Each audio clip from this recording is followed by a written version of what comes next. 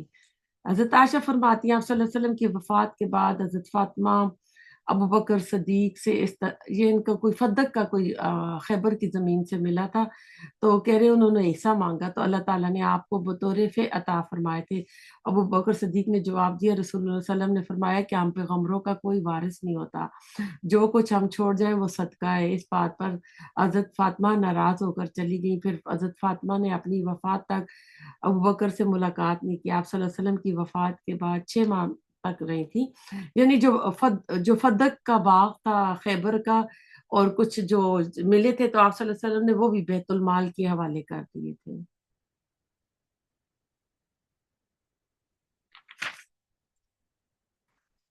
I think میں ایک اور آیت کروا دیتی ہوں، ٹائم ہے. وَلَكُمْ اور تمہارے لیے نصف آدھا ہے ماں جو طرح کا جو چھوڑا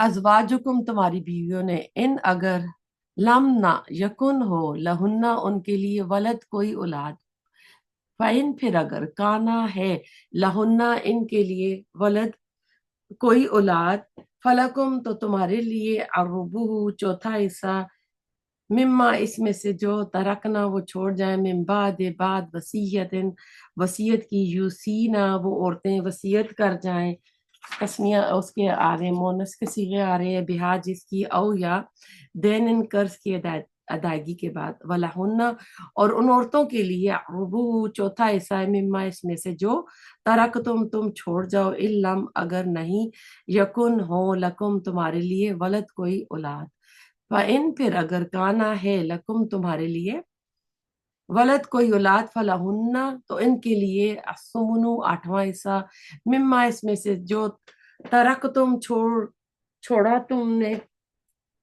من بعد وصیت وصیت کے، تو سونا تم وصیت کر جاؤ، بہا جس کی، او یا دین ان قرض کی، و ان اور اگر کانا ہے رجلن کوئی مرد، یو رسو جس کی میراث لی جا رہی ہو، کلالتن کلالہ، او یا امراتن کوئی عورت، بلہو اور اس کے لیے ہو، اخن ایک بھائی، او یا اختن ایک بہن، فلکل تو واسطے واحدن ہر ایک کے، منہما ان دونوں میں سے، السدس چھٹا حصہ ہے.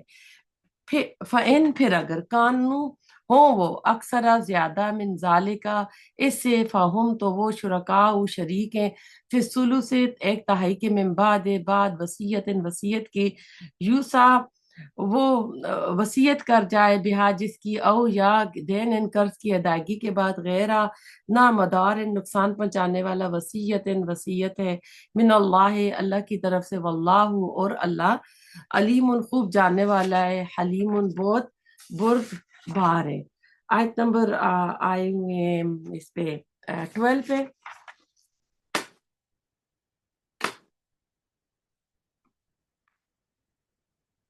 تو اب اس صورت میں اس میں اللہ تعالیٰ نے مزید حصوں کو بتایا ہے کہ بیوی فوت ہو گئی اور اس کی کوئی اولاد نہیں ہے تو جو وہ چھوڑ گئی ہے اس میں سے آدھا شوہر کو ملے گا، اور باقی جو نصف ہے وہ مرحومہ کے جو والدین ہیں، بہن بھائی ہیں، جو بھی ان میں تقسیم ہوگا۔ اور اگر ان کی اولاد ہے تو تمہارے لیے چوتھا ہے اس میں سے جو اس نے چھوڑا، اس کی وصیت اور قرض کی ادائیگی کے بعد۔ اگر مرنے والی نے اولاد چھوڑی ہو تو موجودہ جو شوہر ہے مرحومہ کے مال میں سے اس کو 1/4 ملے گا، اور باقی پھر جو ہوگا ان کے جو وارثوں میں تقسیم کیا جائے گا۔ اگر مرنے والے نے کوئی اولاد نہیں چھوڑی اور ادائے دین اور نفاذ وصیت کے بعد، یعنی قرض اور وصیت پوری کرنے کے بعد اس کی بیوی کو اس کے ترکے کا 1/4 ملے گا، چوتھائی حصہ۔ اگر اس نے کوئی اولاد چھوڑی ہے تو اس صورت میں وہی حصہ ہوگا جو عام بیوی کا 1/8 ہوتا ہے، 8واں حصہ۔ اگر بیوی ایک سے زائد ہے تو بھی، اگر کسی نے 3 بیویاں چھوڑی، 4 بیویاں چھوڑی، تو 1/8 حصہ ہی ان سب بیویوں میں تقسیم کیا جائے گا۔ اور پھر اگر کلالہ، کلالہ کون ہوتا ہے؟ وہ مرد یا عورت جس کے نہ تو والدین زندہ ہو، نہ اس کی کوئی اولاد ہو، نہ ہو یعنی اوپر ہے کوئی نہ نیچے ہے کوئی، آگے پیچھے کوئی بھی نہیں ہے۔ تو کلالہ کی جو یعنی نہ پوتے ہیں، نہ پوتیاں ہیں، نہ والدین ہیں، کوئی بھی نہیں ہے، دادا دادی کوئی بھی نہیں ہے۔ تو اس میں دیکھتے ہیں بہن بھائی 3 قسم کے ہوتے ہیں۔ ایک عینی حقیقی بھائی ہوتے ہیں، سکے بہن بھائی جن کو والدین جن کے والدین ایک ہوں۔ پھر ایک ہوتے ہیں الاتی یا ستیلے بہن بھائی جن کی مائیں الگ اور باپ ایک ہو، اس کو فادر یا فادر سسٹر فرام فادر ایسے بول دیتے ہیں۔ ایک خیافی، ایسے ستیلے بہن بھائی جن کی ماں ایک ہو اور باپ الگ الگ ہو، یعنی sister and brother from mother. اس آیت میں جن بھائیوں کا ذکر ہے وہ بلا اتفاق ماں کی طرف سے بھائیوں کا ہے، یعنی جو ماں کی طرف سے ہیں ان کے اللہ تعالیٰ نے اسے مقرر کیے ہوئے ہیں۔ یہاں اسی سورہ کی آیت نمبر 176 میں دوسرے بہن بھائیوں کا ذکر آئے گا۔ خیافی بہن بھائیوں کا حصہ 1/3 ہے۔ اگر ایک بھائی اور ایک بہن ہے تو ہر ایک کو 1/6، اور اگر بہن بھائی زیادہ ہو تو بھی انہیں 1/3 سے زیادہ نہیں ملے گا، اور یہ 1/3 حصہ ان میں برابر میں تقسیم ہوگا۔ مرد کو عورت سے دگنا نہیں ملے گا، اور اگر صرف ایک ہی بھائی یا ایک ہی بہن ہو تو اسے 1/6 ملے گا۔ باقی پہلی صورت میں 2/3 اور دوسری صورت میں 5/6 بچ جائے گا۔ کلالہ باقی پورے حصے کے کلالہ باقی پورے حصے کے متعلق وصیت کر سکتا ہے، یا پھر یہ حصہ ذوی الارحام میں تقسیم ہوگا اگر کوئی اسبہ اس کے رشتہ دار نہ ہو۔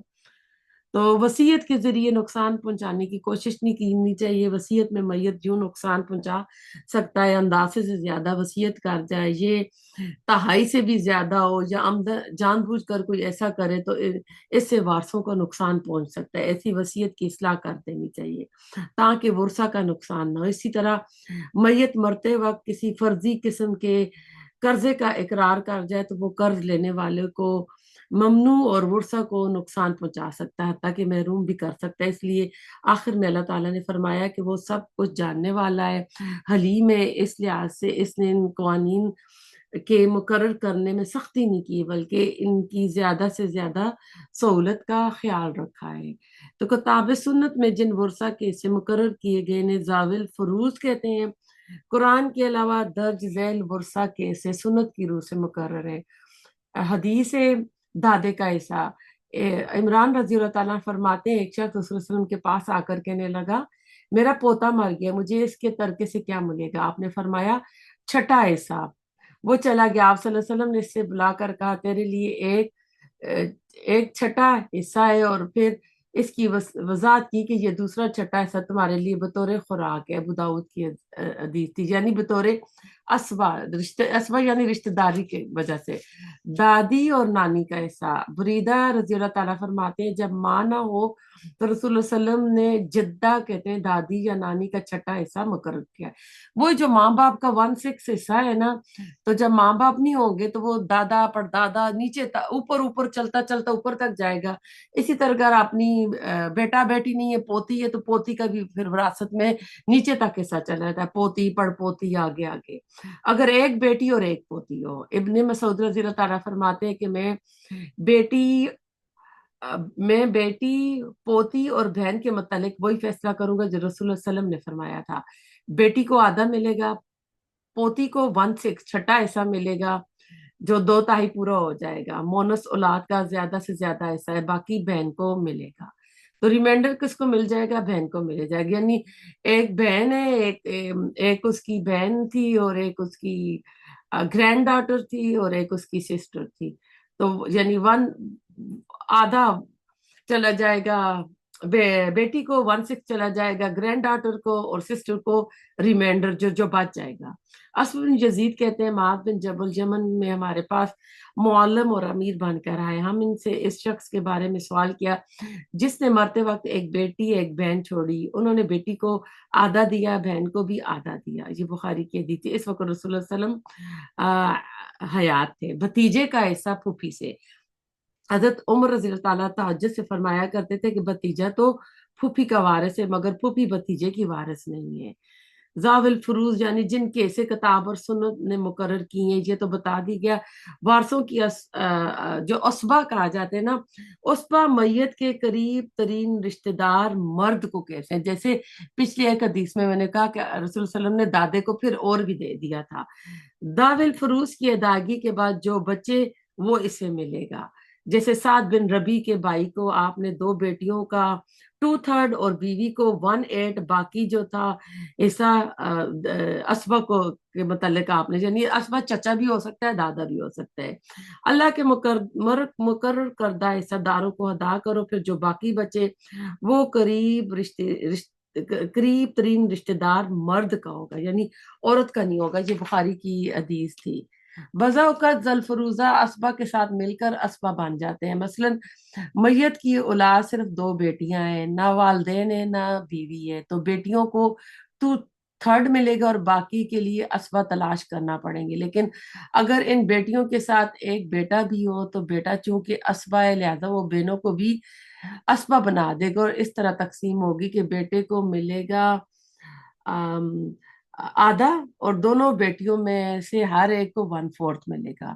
اسبا کی تلاش، اسبا سب سے پہلے اولاد سے دیکھا جائے گا، پھر اوپر کی طرف، پھر چچاؤں میں، اور پھر بیٹوں میں.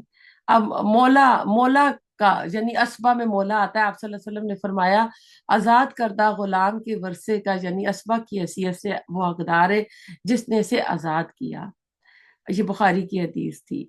ذوی الارحام ذی الفروض اور اسبا بھی موجود نہ ہو، صرف بانجے بانجیاں نواسے نواسیاں ماموں وغیرہ ہوں تو آپ صلی اللہ علیہ وسلم نے فرمایا جس کا کوئی وارث نہ ہو اس کا وارث ماموں ہے، وہی اس کی طرف سے دیت دے گا، وہی وارث ہوگا. ابو داؤد کی حدیث تھی.